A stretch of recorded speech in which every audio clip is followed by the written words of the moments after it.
मैं चेतराम मीणा, सहायक आचार्य, राजकीय महाविद्यालय Karauli, BSc second year, ethology, topic social organization, जिसमें हम बात करेंगे आज एंटीलोप के सोशल ऑर्गेनाइजेशन। सामाजिक संगठन में हम बात करते हैं कि कुछ जंतु, एक ही जाति के जंतु एक स्थायी समूह बनाकर रहते हैं।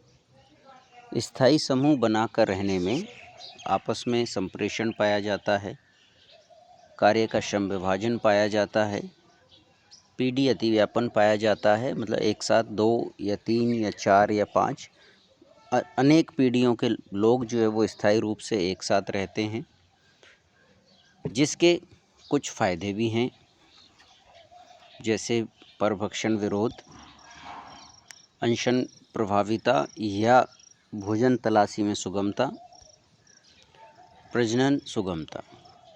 तो ये बात हम कर चुके थे। हिरण तथा एंटीलोप का सामाजिक संगठन। हिरण ओडियोडेप्टाइला गण का सदस्य है। इसकी कुल 181 जाति है, परंतु भारत में 10 जातियां मुख्य रूप से एंटीलोप की पाई जाती है। हिरण की करोटी में दोनों आँखों के नीचे एक एक बड़ा छिद्र होता है, जिसे लैक्राइमल फिशर कहते हैं। ऊपरी जबड़े में कैनाइन दंत पाए जाते हैं तथा पित्ताशय अनुपस्थित होता है, तथा नरों में पोले शासित सींग पाए जाते हैं। सींग अस्थायी होते हैं तथा हर प्रजनन ऋतु के बाद झड़ जाते हैं। सींग शाखित होकर शाखाओं में बढ़ जाते हैं। जब नर प्रजनन के लिए तैयार होता है तो सींगों के ऊपर से त्वचा हटाकर पैने व कठोर हो जाते हैं तथा मादाओं को खोजना प्रारंभ कर देते हैं।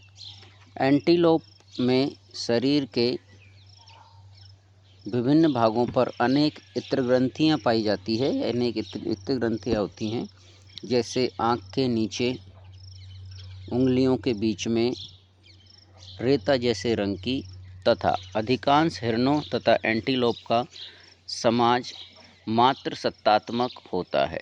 हिरणों तथा एंटीलोप में एक विवाही से बहुविवाही सभी पाई जाती है। मीन्स केवल जो है वो एक नर द्वारा एक मादा या एक नर द्वारा अनेक मादाएं भी साथ में रहती हैं। इसके समूह में सदस्यों की संख्या अनेक तक हो सकती है। वयस्क नर संसाधनों की रक्षा करते हैं। संसाधनों की रक्षा से तात्पर्य है अपने क्षेत्र का निर्धारण, अपने एरिया का निर्धारण करते हैं। उस एरिया के निर्धारण में ये अपने भोजन अर्थात घास की सुरक्षा करना, उस क्षेत्र में दूसरे जंतुओं के प्रवेश को जो है वो रोकना,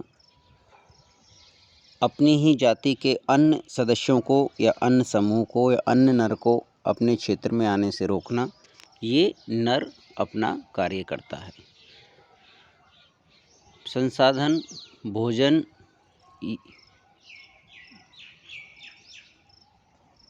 या मादा भी हो सकते हैं। जब प्रजनन का मौसम आता है तो नरों के बीच में युद्ध से विजेता नर की प्रभाविता स्थायित हो जाती है तथा वह हरे घास के मैदान का अधिकारी हो जाता है।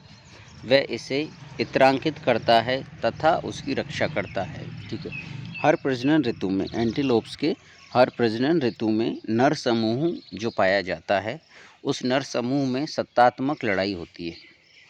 जो नर सबसे अधिक शक्तिशाली होता है, प्रभावशाली होता है, वह उस समूह का प्रभावी नर बनता है या अपनी प्रभाविता बनाता है, और अपनी प्रभाविता स्थापित करने के बाद में उस क्षेत्र में पाए जाने वाले जो घास के मैदान हैं या उपलब्ध भोजन है, उसमें सबसे अच्छा जो भोजन है या सबसे हरी घास जहाँ पाई जा रही है, उस पर अपना स्थायित्व निर्धारित करता है, उसको अपने अधिकार में लेता है और इत्र अंकन की सहायता से उस क्षेत्र का निर्धारण कर लेता है और उसकी रक्षा भी करता है। प्रजनन ऋतु आते ही मादा इन नर प्रभुत्र क्षेत्रों में आती हैं तथा जोड़ा बांधकर बच्चे पालने के लिए यहीं उस क्षेत्र में ही रुक जाती हैं। इसके साथ साथ अन्य मादाएं भी इस समूह में आ जाती है। वह एक साथ एक नर के साथ 5 से 7 मादाओं का हरम रहता है। जैसे ही नर बच्चे वयस्क हो जाते हैं, अपना समूह छोड़कर सर्वनर समूह के रूप में इकट्ठे हो जाते हैं।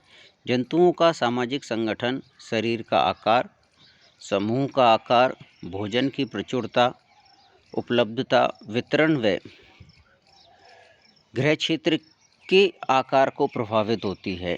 भाई यदि जंतुओं का जो है वो आकार छोटा है तो एक समूह में बहुत सारे जो है वो जंतु रह सकते हैं। यदि भोजन की बहुत ज़्यादा प्रचुरता है, बहुत ज़्यादा जो है वो भोजन है, तो एक साथ एक बहुत बड़ा जंतुओं का समूह रह सकता है। शरीर का आकार यदि बहुत बड़ा है तो संगठन में कम सदस्य जो है वो रह सकते हैं। इस तरह से एंटीलोप में सामान्य सा सामाजिक संगठन पाया जाता है। धन्यवाद।